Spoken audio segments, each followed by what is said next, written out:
Hello students, welcome to TSN School Class 11 Mathematics Introduction to Exercise 11.4 Part 2.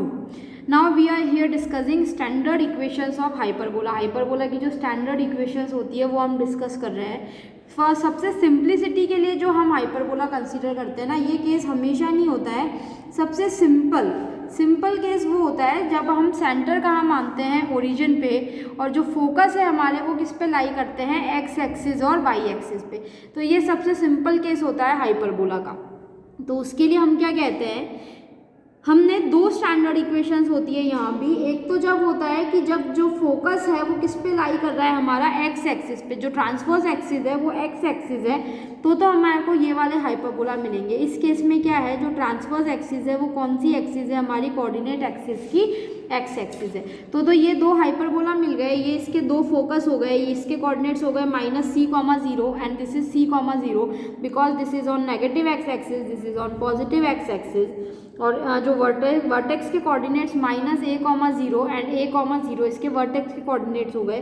Vertex से अगर मैं कोई straight line passing through बनाऊं तो इसकी इक्वेशन हो गई x equals to and this is x is equals to -a. तो इस स्टैंडर्ड पैराबोला की इक्वेशन क्या होगी student, x² upon a² minus y² upon b² is equals to 1.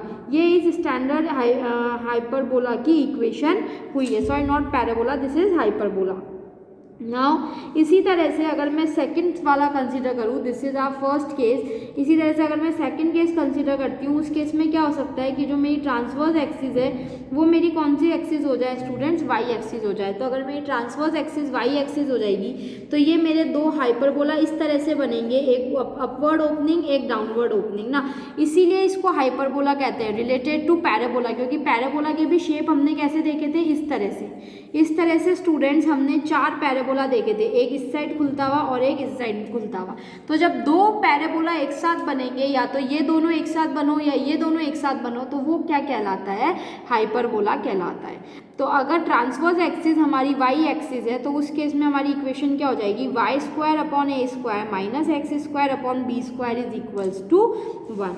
So ये यहाँ पे हमारे फोकस हो जाएंगे 0, c and 0, -c, because this is on plus y axis, this is minus y axis, and vertex के coordinates हो जाएंगे 0, a and 0, -a. तो ये बात हुई हमारी स्टैंडर्ड इक्वेशंस ऑफ हाइपरबोला की. ये ऊपर ये वाली जो इक्वेशन है ये फर्स्ट हाइपरबोला की है, this equation is of second hyperbola. Then equilateral hyperbola ना, नेक्स्ट एक केस आता है, पर्टिकुलर टाइप का जो हाइपरबोला होता है. इक्विलेटरल हाइपरबोला क्या होता है, जब एक इसके बराबर हो जाए b के, है ना, अगर a is equals to b है तो वो हमारा क्या कहलाता है स्टूडेंट, इक्विलेटरल हाइपरबोला कहलाता है. Now for every point on hyperbola के किसी भी पॉइंट के लिए मैं इस इक्वेशन की अगर बात करूँ तो मैं x² अपॉन a² को क्या लिख सकती हूँ, ये नेगेटिव टर्म में इधर ले जाती हूँ तो ये हो जाएगा 1 + y² अपॉन b². मीन्स ये 1 में कुछ प्लस हो रहा है ना, तो 1 में if something get is added, अब y² भी पॉजिटिव, b² भी पॉजिटिव, यानी इन दोनों का डिवाइड करेंगे तो भी पॉजिटिव नंबर आएगा. यानी 1 के अंदर क्या ऐड होएगा, कोई पॉजिटिव नंबर ही ऐड होएगा. यानी ये भी जो भी नंबर आएगा ये 1 से तो कुछ बड़ा ही आएगा, चाहे 1.1 आओ चाहे 1.01 आओ, कोई भी नंबर अगर ये आएगा तो 1 से बड़ा ही. तो x² upon a² is greater than equal to किससे आएगा, 1 से आएगा. That is x upon a, जो मेरे x upon mod of x upon a की अगर मैं बात करती हूँ तो वो हमेशा a से क्या रहेगा, बड़ा, क्योंकि x² भी पॉजिटिव है, a² भी पॉजिटिव है, तो ये चीज़ हमेशा पॉजिटिव ही आएगी ना. वैसे यहाँ पे मॉड लगाने की कोई ज़रूरत ही नहीं है. So x upon a is greater than equal to 1. तो यहाँ से हमको क्या मिल रहा है कि जो x है वो हमेशा क्या रहेगा, x upon a is greater than equal to a. तो मॉड है तो x जो है वो a से बड़ा रहेगा और -a से हमेशा क्या रहेगा, छोटा रहेगा. Therefore, no portion of the curve lies between the line x equals to plus a and x equals to minus a. तो x की वैल्यू हमेशा a से बड़ी, इसीलिए a के इधर हाइपरबोला बना है, एंड x हमेशा -a से छोटा, इसीलिए -a के इधर हाइपरबोला बना है. ये a और -a के बीच में जो पोर्शन है, इन दोनों पोर्शन के बीच में हमारा कोई भी कर्व का पोर्शन लाई नहीं करता है. तो ये चीज़ हम इस इक्वेशन से समझ सकते हैं. कुछ ऑब्जर्वेशंस जो कि हमने इसके बेसिस पे करी है, जो इसकी स्टैंडर्ड इक्वेशन है उसके बेसिस पे जो कुछ ऑब्जर्वेशंस हमने हाइपरबोला के रिगार्डिंग बनाई हैं वो क्या है, दैट ये हाइपरबोला जो है वो सिमेट्रिक है with respect to both the axis, यानी दोनों एक्सिस के रिस्पेक्ट में। देखो जितना ये इस कर्व के नीचे बना है उतना ही ये एक्स एक्सिस के जितना ऊपर है उतना ही एक्स एक्सिस के सेम नीचे है, और जितना ये वाई एक्सिस के राइट में है उतना ही ये वाई एक्सिस के लेफ्ट में। आप कोई भी हाइपरबोला को देख लीजिए, तो जो हाइपरबोला है वो सिमेट्रिक है with respect to both the axis, same as it is जैसे कि एलिप्स सिमेट्रिक था with respect to both the axis. यानी अगर एक्स कॉमा वाई मैं कोई पॉइंट हाइपरबोला पे लेती हूँ, सपोज ये पॉइंट अगर एक्स कॉमा वाई है ना, तो ये हाइपरबोला के बाद ये वाला पॉइंट क्या हो जाएगा मेरे पास, minus x comma y, then this point is minus x comma minus y and this point is x comma minus y। तो ये चारों पॉइंट्स भी किस पे लाई करेंगे, हाइपरबोला पे ही लाई करेंगे। Second observation is that foci are always on transverse axis. हम ये देख रहे हैं कि जो फोकस है वो हमेशा किस पे रहेंगे, ट्रांसवर्स एक्सिस पे रहेंगे।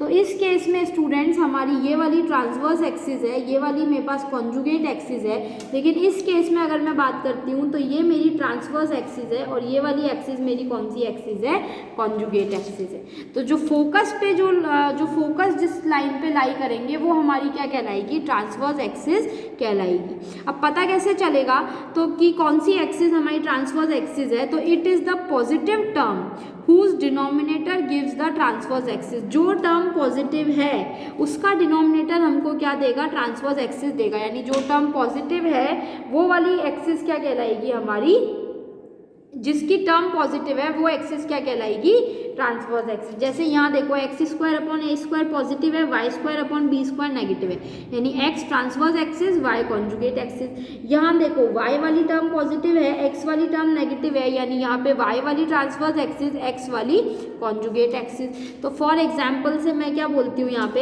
X square upon 9 minus y square upon 16 equals to 1। तो इसमें ये वाली टर्म कैसी है, positive, and this term is negative. तो x की टर्म पॉजिटिव है तो ट्रांसवर्स एक्सिस कौन सी हो गई हमारी, x एक्सिस। इस केस में देखो ये जो वाई स्क्वायर अपॉन 25 में लिखती हूँ तो यहाँ पे ये वाली टर्म कैसी है, पॉजिटिव, और ये वाली टर्म कैसी है मेरे पास, नेगेटिव है। तो जो मेरी ट्रांसवर्स एक्सिस है वो कौन सी हो गई स्टूडेंट्स, मेरी वाई एक्सिस हो गई।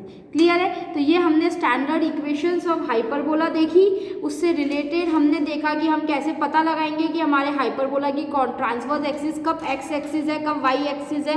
बस यहाँ पे हमको, वहाँ पे हम एलिप्स में क्या देखते थे, जिसका डिनोमिनेटर बड़ा होता था ना वो मेजर एक्सिस हो जाती थी, और यहाँ पे हम देखते हैं कि जो पॉजिटिव है वो हमारी क्या हो जाएगी, मेन एक्सिस हो जाएगी, यानी ट्रांसवर्स एक्सिस हो जाएगी। नाउ लास्ट देखते हैं हम लेटस रेक्टम क्या होता है, line segment perpendicular to the transverse axis. Transverse axis के perpendicular line segment passing through any of the foci, जो कि किसी भी फोसाई से पास हो रहा है और जिसके एंड पॉइंट्स किस पे लाई कर रहे हैं, पैराबोला पे लाई कर रहे हैं, वो हमारा क्या कहलाएगा स्टूडेंट्स, लेटस रेक्टम कहलाएगा। तो सेम चीज़ है, अगर मैं यहाँ पे ये दो इस तरह से मैंने ये दो हाइपरबोला कंस्ट्रक्ट कर लिए, ये दो हाइपरबोला मैंने बनाया, ये इसका फोकस है, ये इसका फोकस है। तो line segment passing through the focus, यानी ये जो दोनों लाइन सेगमेंट्स हैं, ये लाइन सेगमेंट मैंने बना दिया कि जो कि फोकस से पास हो रहा है, तो फोकस से पास होने वाला लाइन सेगमेंट यानी ये और ये जो दोनों लाइन सेगमेंट्स है, ये मेरे फोकस है, this is F1 and this is F2। तो ये दोनों मेरे क्या कहलाएंगे स्टूडेंट्स, लेटस रेक्टम कहलाएंगे। इसी तरह से अगर हम इस अपर हाइपरबोला में कंसिडर करते हैं, तो ये अगर मैं इस तरह से ये वाले स्टैंडर्ड हाइपरबोला बनाती हूँ, ये इसके मैंने फोकस बना दिए, तो फोकस से पास होने वाली लाइन दैट इज़ ये, और जो कि हाइपरबोला को टच कर रही है, ये दोनों क्या कहलाएंगे हमारे इस केस में, ये वाले हमारे दोनों क्या हो जाएंगे students, these two are known as latus rectum. ये क्या कहलाएंगे हमारे, लेटस रेक्टम कहलाएंगे।